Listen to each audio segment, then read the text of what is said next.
মা, আপনার ঘরে তো নতুন এসি চলে এলো, তাহলে আমি আপনার ঘরের কুলারটা নিয়ে যাই। এই বছর যা গরম পড়েছে, আমি আর গরমে কিছুতেই থাকতে পারছি না। আপনার কুলারটা নিয়ে গেলে আমার ঘরটা একটু ঠান্ডা হবে।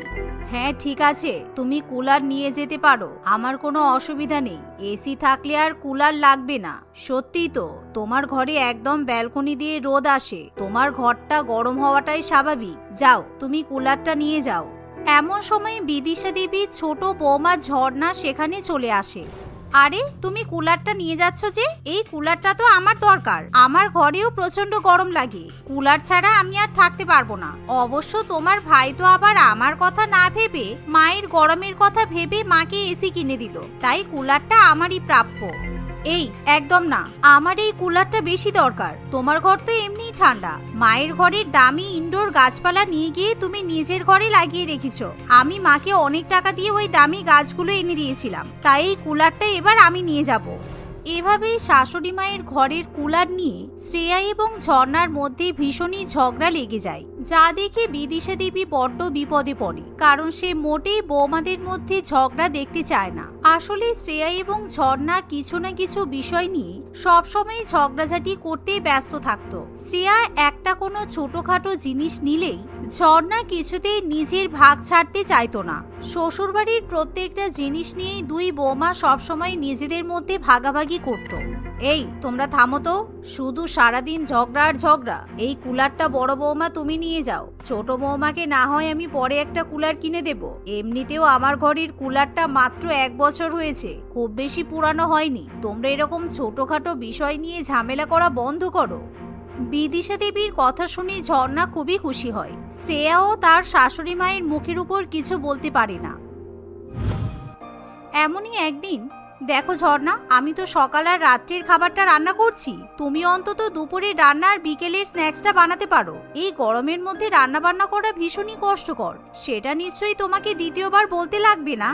দেখো, যদি রান্না করতেই হয় তাহলে আমি শুধু রাতের রান্নাটা করতে পারবো, কারণ আমার বর তো সকালবেলা উঠে কিছু খায় না, দুপুরবেলাও অফিসের ক্যান্টিনে খেয়ে নেয়, শুধুমাত্র রাত্রে এসেই খাবার খায়। তাই আমি কেন শুধু শুধু তোমাদের জন্য খেটে মরবো? উফ, তোমার মতো হিংসুটে মেয়ে আমি বাবার জন্মে দেখিনি। তুমি এখানে সংসার করতে এসেছো নাকি সবকিছু ভাগাভাগি করতে এসেছো? সংসারে সবাইকে মিলেমিশে থাকতে হবে, সেই জন্যই তো এটার নাম সংসার। অথচ তুমি চুল ছেঁড়া ভাগাভাগি নিয়েই পড়ে থাকো। এমন কথা শুনি ঝর্ণা সেদিন রাত্রিবেলার খাবার হিসেবে শুধু পান্তা ভাত এবং পেঁয়াজ লঙ্কা সবাইকে খেতে দেয়, যা দেখে শ্রেয়া আবার রেগে যায়, কারণ শ্রেয়া প্রত্যেকদিন সবাইকে ডাল ভাত, মাছ ভাত, মাংস ভাত, সবজি ভাত ইত্যাদি রান্না করে খাওয়ায়। এ বাবা, রাত্রেবেলা শুধু পান্তা ভাত? আমার তো পান্তা ভাত খেতে একদমই ভালো লাগে না। শ্রেয়া, তুমি জানো না আমি ডাল ভাত তরকারি ছাড়া কিছুই খেতে পারি না? তুমি আজকে পান্তা ভাত খেতে দিয়েছো কেন? এটা আমি বানিয়েছি নাকি? এটা তো গুণধরী ছোট বৌমা বানিয়েছে, শুধু কাজে ফাঁকি দিতে পারলে বাঁচে। দেখেছেন তো মা, আপনার ছোট বৌমা কেমন কাজ করতে হবে সেই ভয়ে আমাদের পান্তা ভাত খাওয়াচ্ছে। উফ, তোমার তো দেখছি কিছুই পছন্দ হয় না। এতই যদি পান্তা ভাত খেতে কষ্ট হয় তাহলে নিজে রান্না করে নাও, আর না হলে রান্নার জন্য একটা লোক রেখে দাও। আমাকে রান্না করার জন্য বলতে এসেছিলে কেন? ঠিক এমন সময় বিজয় 2 ব্যাগ আম নিয়ে বাড়িতে ফিরে আসে। এই দেখো, আমি তোমাদের সবার জন্য কি এনেছি। এই গরমের মধ্যে বাজারে খুব ভালো ভালো পাকা আম উঠেছিল, তাই আজকে দেখে আর থাকতে পারলাম না, অফিস থেকে ফেরার পথে নিয়ে চলে এলাম। এই, তুই আমের ব্যাগ দুটো আমার হাতে দে তো, আমি দুজনকে ভাগ করে দেব। না হলে তোর বউয়ের হাতে পড়লে আবার 2 বউয়ের মধ্যে ঝামেলা লেগে যাবে। আমার আর এত ঝামেলা ভালো লাগছে না, একেই গরমে বাঁচি না, তার উপরেই 2 বউয়ের ঝগড়া। বিদিশা দেবী বিজয়ের হাত থেকে আমের ব্যাগ দুটো নিয়ে নিলে ঝর্ণা খুবই রেগে যায়, কারণ ঝর্ণা আম খেতে ভীষণই ভালোবাসে। কিন্তু শাশুড়ি মা নিজেই যেহেতু আম ভাগাভাগি করে, তাই ঝর্ণা আর কিছু বলতে পারে না। কিন্তু আম ভাগাভাগি করার পর দেখা যায় ঝর্ণার ভাগে অর্ধেক কাঁচা পাকা আমগুলো পড়েছে। অন্যদিকে শ্রেয়ার ভাগে ভালো ভালো আম দেখে ঝর্ণা বলে, মা, আপনি ভালো ভালো আমগুলো দিদিকে দিলেন আর খারাপ খারাপ আমগুলো বেছে বেছে আমাকে দিলেন। আমার বর আম এনেছে, এদিকে আমি ভালো আম খেতে পারলাম না। আমি তো বাবা জীবনে কোনোদিনও কারোর কাছ থেকে একটা জিনিস পর্যন্ত পেলাম না। দেখো ঝর্ণা, আমি তো নিজের হাতে আম নিইনি, মা নিজেই বেছে দিয়েছেন, তাই এখানে আমার কোনো দোষ নেই। তাছাড়া আমার বর যখন আইসক্রিম কিনে আনে তখন তো তুমি পেট চাপড়ে আইসক্রিম খেয়ে ফেলো, তখন মনে থাকে না তুমি অন্যের বরের নিয়ে আসা জিনিস খাচ্ছ? শ্রেয়ার কথা শুনে ঝর্ণা আর কিছু বলতে পারে না। কিন্তু সেদিনের আম ভাগাভাগির ব্যাপারটা ঝর্ণা মেনে নিতেও পারে না, তাই সে মনে মনে একটা বুদ্ধি আঁটে। পরের দিন ঝর্ণা একটা বড় কাঁঠাল এনে শ্রেয়ার হাতে দিয়ে বলে, এই নাও দিদি, আজকে বিজয় বাজার থেকে এই বড় কাঁঠালটা এনেছে, তাই ভাবলাম কাঁঠালটা তোমার সঙ্গে শেয়ার করে খাই। এত বড় কাঁঠাল তো আর একা একা খাওয়া যায় না, তাছাড়া তুমি তো আবার কাঁঠাল খেতে খুব ভালোবাসো। বাবা, তোমার আবার এত ভালো বুদ্ধি উদয় হলো কবে থেকে? তুমি আমাকে কাঁঠাল দিতে এসেছো? আমি তো এটা বিশ্বাসই করতে পারছি না। দেখো, আবার এই কাঁঠালটা পচা নয় তো? না হলে কাঁঠালটা ভাঙলে পচা গন্ধে কিন্তু বাড়ি ভরে যাবে। ছি ছি দিদি, তুমি আমাকে এতটাই খারাপ ভাবো? আমি তোমাকে ভালোবেসে একটা কাঁঠাল গিফট করতে পারি না? তুমি আর আমি হলাম গিয়ে দুই বোন, যা আমার তা তোমারও। আসলে তুমি তো কাঁঠালের বীজ দিয়ে খুব ভালো তরকারি রান্না করতে পারো, তাই ভাবলাম তোমাকে একটা কাঁঠাল এনে দিই। ঝর্ণার এরকম কথা শুনে শ্রেয়া আর ঝর্ণাকে কোনো রকম সন্দেহ করতে পারে না। সেই কাঁঠালটা সবাই মিলে ভেঙে খাওয়ার পরের দিন শ্রেয়া সেই কাঁঠালের বীজগুলোকে উঠানের উপর রোদে শুকাতে দেয়। এমন সময় প্রতিবেশী মালতী দেবী শ্রেয়াকে দেখে ফেলে, তাই তখনই মালতী দেবী সোজা বিদিশা দেবীর কাছে গিয়ে বলে, এই বিদিশা, তোর বৌমাকে তুই শেষে কিনা আস্ত একটা চোর বানিয়েছিস। তোর বৌমা আমার কাছে 30টা কাঁঠালের মধ্যে একটা কাঁঠাল চুরি করে এনেছে। তোর বৌমাকে আমি স্পষ্ট দেখেছি আজকে উঠানে কাঁঠালের বীজগুলো শুকাতে দিতে, আর ওরকম বড় বড় বীজ একমাত্র আমার গাছের কাঁঠালেই হয়। না না মাসিমা, আমি কেন আপনার কাঁঠাল পাড়তে যাব? বিশ্বাস করুন, আমি তো ঘরের কাজে খুব ব্যস্ত থাকি। আমি আপনার গাছের কাঁঠাল পারিনি। আপনার মনে হয় কোথাও একটা ভুল হচ্ছে। তুমি একদম চুপ করে থাকো। আমি খুব ভালো করে জানি তুমি আমার গাছের কাঁঠালটা চুরি করেছো, আর এই কাঁঠাল চুরির জন্য তোরা যদি আমাকে 1000 টাকা ফাইন না দিস বিদিশা, আমি কিন্তু পুলিশ স্টেশনে কমপ্লেন করতে যাব। প্রতিবেশীর কথা শুনি বিদিশা দেবী ভয় পেয়ে তখনই তাকে 1000 টাকা দিয়ে দেয়, যা দেখে ঝর্ণা মনে মনে ভাবে, এই তো দিব্যি কাজ হয়েছে, যাক বাঁচা গেছে। কালকে ভালো ভালো আম না পেয়ে আমার যা দুঃখ হয়েছিল, আজকে কাঁঠাল চুরির এই অপরাধের ভাগ আমি দিদিকে দিতে পেরে খুব খুশি হলাম। অন্যদিকে শ্রেয়া ঠিকই ঝর্ণার কারসাজি ধরতে পারে। আমি খুব ভালো করেই বুঝতে পারছি ওটা ওই ঝর্ণারই কাজ। আগের দিন আমাকে মিষ্টি মিষ্টি কথা বলে ওই কাঁঠালটা দিয়ে গেল, তার মানে ওই শয়তানটাই এই কাঁঠালটা মালতী মাসিমাদের বাড়ি থেকে চুরি করে এনেছিল। কিন্তু শ্রেয়ার কাছে উপযুক্ত প্রমাণ না থাকায় সে ঝর্ণাকে দোষী সাব্যস্ত করতে পারে না। এভাবে প্রত্যেক দিনই শ্রেয়ার সঙ্গে ঝর্ণার টুকিটাকি জিনিসপত্র নিয়ে ঝগড়া লেগেই থাকে। এরই মধ্যে একদিন শ্রেয়া বাজারে গিয়ে হঠাৎই মাথা ঘুরে পড়ে যায়। বাজারের লোকজন ধরে শ্রেয়াকে বাড়িতে দিয়ে যায়। এই গরমের মধ্যে আমার বাজারে যেতে খুব কষ্ট হয়। এই দেখুন না, আজকেই তো আমি মাথা ঘুরে পড়ে গেলাম। আপনি তো আমার জন্য অন্তত একটা এসি গাড়ির ব্যবস্থা করতে পারেন মা। আপনাকে তো কবে থেকে বলছি একটা গাড়ি কেনার জন্য, আপনি তো আমার কথা শোনেন না।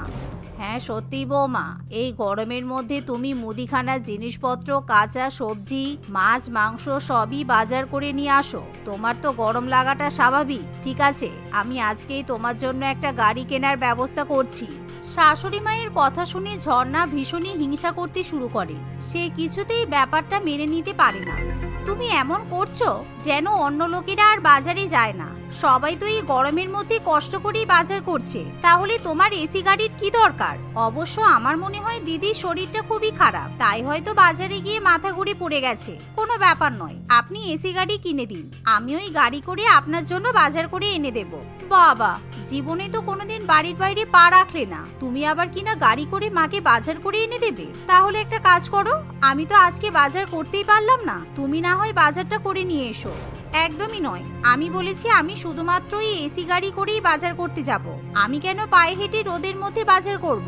তুমি সবসময় আমার খারাপ চাও। তুমি চাও আমিও হেঁটে বাজার করতে গিয়ে তোমার মতো মাথা ঘুরে পড়ে যাই। আচ্ছা থামো, হয়েছে। আমি যেই গাড়িটা কিনবো সেটা দুই বৌমাই সমানভাবে ব্যবহার করবে। তোমরা কেউ নিজেদের মধ্যে ঝগড়া করো না, সব সময় তোমরা শুধু ভাগাভাগি করতেই ব্যস্ত।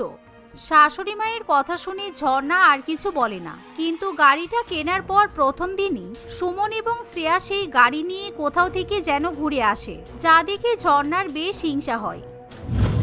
পরের দিন মা, আজকে আপনার ছেলে বাড়িতে নেই, তাই আমি একাই গাড়িটা নিয়ে যাচ্ছি। আমার যদি আসতে লেট হয় আপনি খাওয়া দাওয়া করে নেবেন। আমার জন্য কোনো চিন্তা করবেন না, আমি ঠিক বাড়ি পৌঁছে যাব। দাঁড়াও 1 মিনিট, এই তো আগের দিন তুমি দাদার সঙ্গে গাড়ি করে কোথায় যেন ঘুরতে গেলে, আবার আজকেও তুমি গাড়িটা নিয়ে যাচ্ছ? গাড়িটা আসার পর থেকে তো আমি একদিনও চললামই না। আজকে আমি আর বিজয় গাড়ি করে রেস্টুরেন্টে যাব। তোমার গাড়ি চড়ার ইচ্ছা হয়েছে এটা বললেই পারো। বিজয় তো আজকে অনেক রাত করে বাড়ি ফিরবে বলেছে, তাহলে আজ মনে হয় তোমার আর বিজয়ের সাথে যাওয়া হবে না। অবশ্য আমি যেখানে যাচ্ছি সেখানে আসার পথে রেস্টুরেন্টে ডিনার করে আসবো, তাই তুমি চাইলে আমার সাথে যেতে পারো। শ্রেয়ার কথা শুনে ঝর্ণা আর 1 মিনিটও লেট করে না, সে একসঙ্গে গাড়ি করে বেরিয়ে পড়ে। কিছুক্ষণের মধ্যেই শ্রেয়া একটা ডাক্তারের ক্লিনিকে যায়। সেখানে গিয়ে ঝর্ণা জানতে পারে আসলে শ্রেয়া প্রেগনেন্ট, আর সেই কারণেই কিছুদিন আগে বাজার করতে গিয়ে শ্রেয়া মাথা ঘুরে পড়ে যায়। ও মা, সে কি, তুমি আবার প্রেগনেন্ট নাকি? তুমি আগে বললেই পারতে, আমি তাহলে তোমাকে অত ভালো মন্দ কথা শোনাতাম না। মা বলতো প্রেগনেন্ট মহিলাদের সবসময় যত্ন করতে হয়, আর এদিকে আমি তোমার উপর কত হিংসা করেছি, তোমাকে কত কথা শুনিয়ে ফেলেছি। তুমি আমাকে ক্ষমা করে দাও দিদি। এখন থেকে সংসারে একটু হাতে হাতে সাহায্য করো তাহলেই হবে, কারণ প্রেগন্যান্সির জন্য আমার এখন বেশি গরম লাগে। তাই তুমি যদি একটু। হ্যাঁ নিশ্চয়ই, এই নিয়ে তুমি আর চিন্তা করো না। সেদিন থেকে ঝর্ণা শ্রেয়াকে সংসারের আর কোনো কাজই করতে দেয় না। শ্রেয়া সবার সঙ্গে মিলেমিশে থাকে। এখন আর আগের মতো ছোটখাটো জিনিস নিয়ে ঝর্ণা কখনো শ্রেয়ার সঙ্গে ঝামেলা করে না। চোর চোর, এই কেউ ধরো, আমার বাচ্চাকে নিয়ে পালিয়ে যাচ্ছে, কেউ সাহায্য করো। এই শয়তান, দাঁড়া বলছি, এমন করো না, আমার ছেলেকে নিয়ে কোথায় যাচ্ছ? ফিরিয়ে দাও আমার ছেলেকে। লাবণী এভাবেই চেঁচাতে চেঁচাতে রেণুকা নামে একটি মহিলার পেছন পেছন দৌড়াতে থাকে। রেণুকার কোলে ছিল একটা 2 মাসের সুন্দর ফুটফুটে স্বাস্থ্যবান ছেলে। রেণুকা বাচ্চাটিকে কোলে নিয়ে অনেক জোরে জোরে দৌড়ে সেখান থেকে পালানোর চেষ্টা করছিল। লাবণী তার পেছন করতে করতে একটা জঙ্গলে পৌঁছে যায়, যেখানে ওই গ্রামের 2টো বাসিন্দা তাদের ছাগল ও গরু নিয়ে মাঠে চড়াতে এসেছিল। লাবণীকে জোরে জোরে চিৎকার করতে দেখে তারা ভয় পেয়ে যায়। আমাকে সাহায্য করুন প্লিজ, এই বউটা আমার বাচ্চা চুরি করে নিয়ে পালাচ্ছে। এই, একদম মিথ্যা কথা বলবে না, এটা আমার ছেলে। আমার বাচ্চাকে আমি কিছুতেই দেব না তোমাকে। এটা আমার ছেলে, পাগলামি করো না, তুমি যাও এখান থেকে। না, এই মিথ্যা কথা বলছে, এটা আমার ছেলে, আমাকে আমার ছেলে ফিরিয়ে দাও। থামো তোমরা দুজনে, কে আসল মা আর কে নকল মা আমরা কিভাবে বুঝবো? মনোহর, এক কাজ করি চল, এদের দুজনকেই আমাদের গ্রামের প্রধান সাহেবের কাছে নিয়ে যাই। প্রধান সাহেব নিশ্চয়ই এর সমাধান বের করতে পারবেন। হরিপদ লাবণী ও রেণুকাকে নিয়ে গ্রামের প্রধান সাহেবের কাছে আসে। গ্রামের আরো কিছু জ্ঞানীগুণী বয়স্ক লোকেদেরও সেখানে ডাকা হয়। গ্রামবাসীরাও সেখানে এসে ভিড় করেছিল। এটা তো খুবই সহজ ব্যাপার, কে আসল মা এটা ধরতে আমার 2 মিনিটও সময় লাগবে না। এই, তোমরা দুজনে শোনো ভালো করে, দুজন বাচ্চাটার পা ধরো আর দুজন দুটো হাত ধরো। যে বাচ্চাটাকে টেনে নিজের দিকে নিয়ে নিতে পারবে সেই এই বাচ্চাটার আসল মা হবে।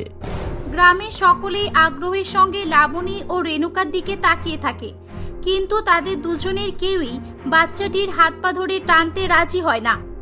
না প্রধান সাহেব, আমি এটা কখনোই করতে পারবো না। আমার এইটুকু 2 মাসের বাচ্চাকে আমি কষ্ট দিতে পারবো না, ও অনেক কষ্ট পাবে এমন করলে।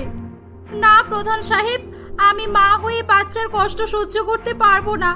আমার ছেলেকে আমি কষ্টে দেখতে পারবো না, আমাকে ক্ষমা করবেন, এটা আমার দ্বারা হবে না।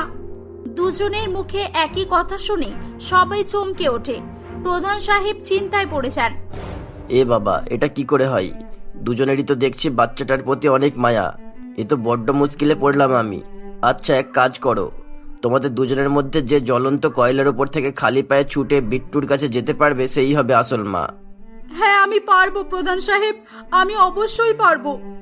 আমি আমার বাচ্চার জন্য সব কিছু করতে পারবো। আমার ছেলের জন্য আমি হাসতে হাসতে নিজের জীবনও দিয়ে দিতে পারি। এই বলে তারা দুজনেই জ্বলন্ত কয়লার উপর দিয়ে হেঁটে চলে যায়। গ্রামবাসী সকলেই অবাক হয়ে যায়, কেউ বুঝতেই পারছিল না যে আসল মা কে।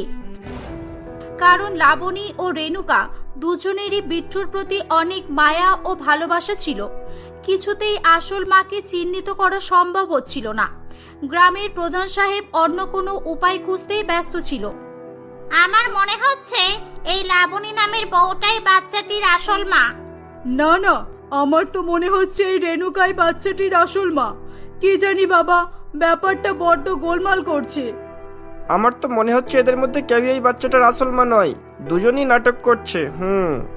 এই চুপ করে সবাই শান্ত হও। এই যে তোমরা দুজনে সত্যি করে বলো তো, কে আসল মা আর কে নকল মা? আমি বলছি প্রধান সাহেব, এই বাচ্চাটা আমার। আমি কালকে বাজার করতে গিয়েছিলাম। বাজার করার পর আমি টাকা দিতে যাব, তখন বিট্টু খুব কান্নাকাটি শুরু করে। আমি কিছুতেই ব্যাগ থেকে টাকা বের করে দিতে পারছিলাম না। তখনই রেণুকা আমাকে সাহায্য করতে আসে, আর আমি বিট্টুকে ওর কোলে দিতেই ও ছুটে পালিয়ে যায় সেখান থেকে। না প্রধান সাহেব, এ একেবারে মিথ্যা কথা বলছে। আমি সত্যিটা বলছি। কালকে আমি আমার ছেলেকে নিয়ে বাজারে গিয়েছিলাম, তখন লাবণীর সঙ্গে আমার দেখা হয়। ও আমার ছেলে বিট্টুকে দেখে কাঁদতে শুরু করে।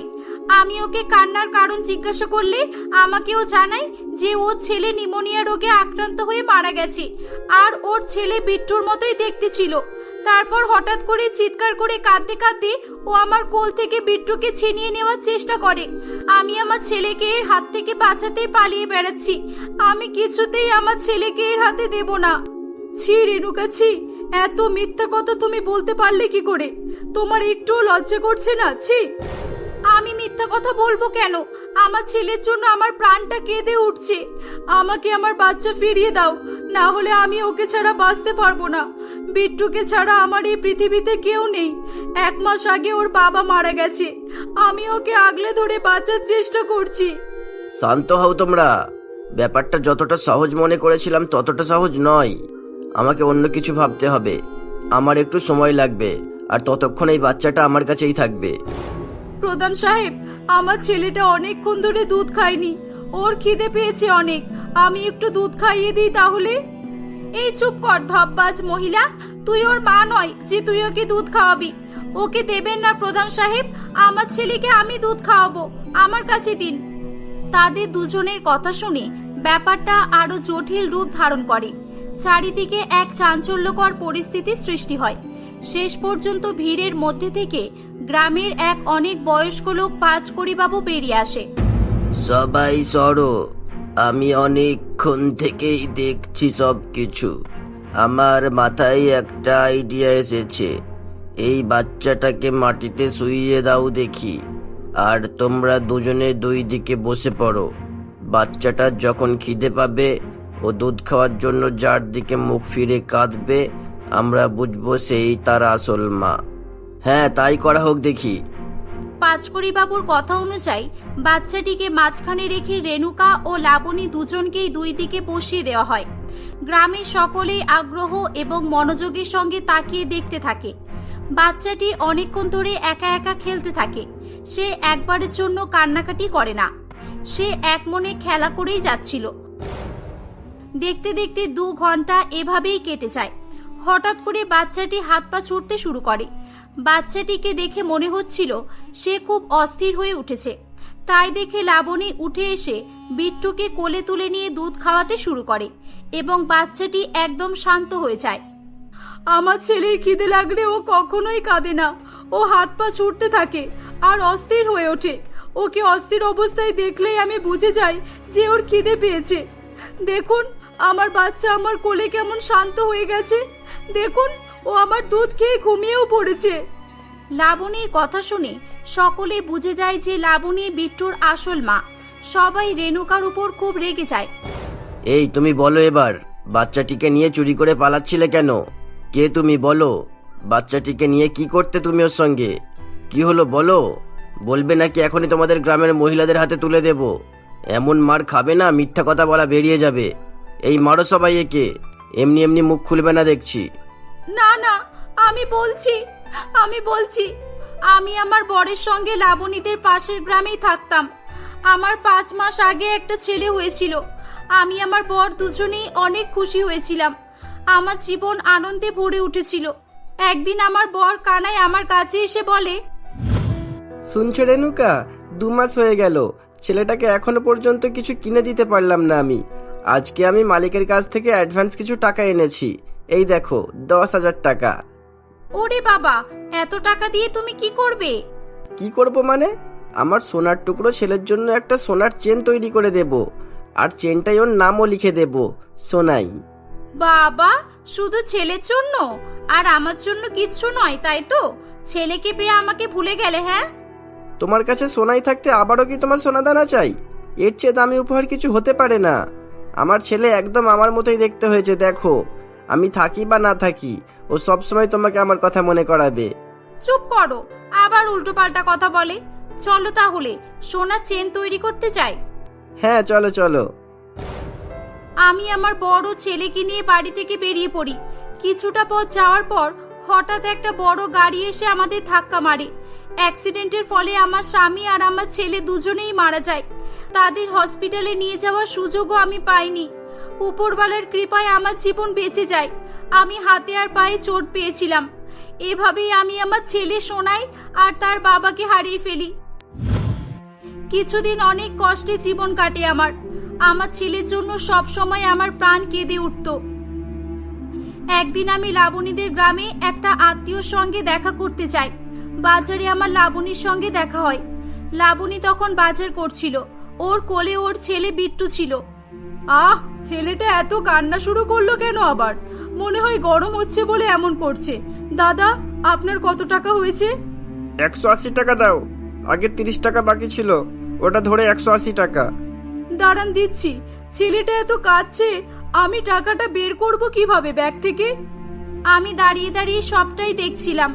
তখন আমি লাবণীর কাছে গিয়ে বলি, দিদি, বাচ্চাটাকে আমার কোলে দিন, আপনি টাকাটা দিয়ে দিন। ধন্যবাদ বোন, এই নিন আপনার টাকা। বাচ্চাটিকে কোলে নিতেই আমার শূন্য কোল যেন ভরে উঠেছিল। বিট্টুর মধ্যে আমি সোনাইকে খুঁজে পাই। আর আমার তখন কি হয়েছিল আমি জানি না। বিট্টুকে নিয়ে আমি ওখান থেকে পালাতে শুরু করি। লাবণীও সেই কাল থেকে আমার পেছন করছে। আমাকে ক্ষমা করে দাও লাবণী, আমার ভুল হয়ে গেছে। আমি তোমার কষ্ট বুঝতে পারছি দিদি।